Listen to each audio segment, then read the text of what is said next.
Selamat malam, salam sejahtera. Isu hangat hari ini.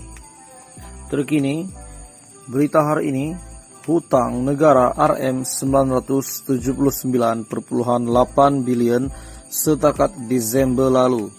Petaling Jaya, hutang kerajaan persekutuan hingga akhir Desember tahun lalu adalah sebanyak Rm 979,8 bilion.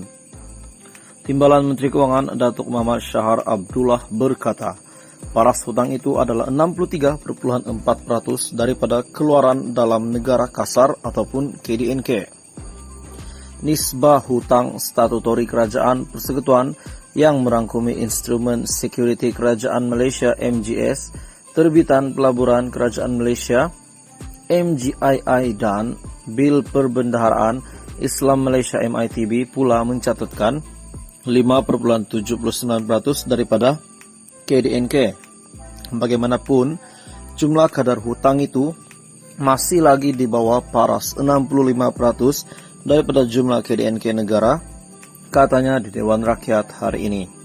Beliau juga berkata demikian bagi menjawab pertanyaan Datuk Seri Ahmad Maslan Pontian berkenaan dengan hutang negara itu, mengenai data-data terkini pertumbuhan ekonomi negara, keadaan fiskal, hutang kerajaan, serta kaedah untuk mengurangkan defisit dan hutang, serta untuk menambah peluang pekerjaan juga pendapatan rakyat. Kerajaan kini juga sedang membangunkan strategi hasil jangka sederhana dan melaksanakan semakan semula perbelanjaan awam bagi menambah baik asas hasil dan memastikan kecekapan perbelanjaan kerajaan.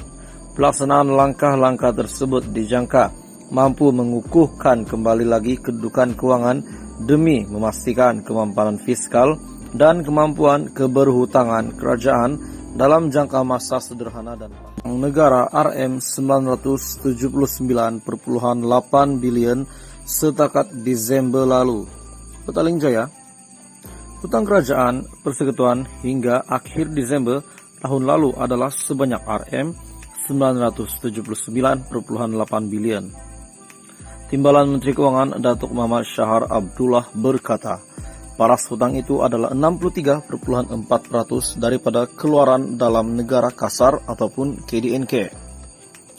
Nisbah hutang statutori kerajaan persekutuan yang merangkumi instrumen security kerajaan Malaysia MGS, terbitan pelaburan kerajaan Malaysia MGII dan Bil Perbendaharaan Islam Malaysia MITB pula mencatatkan 5,79% daripada KDNK.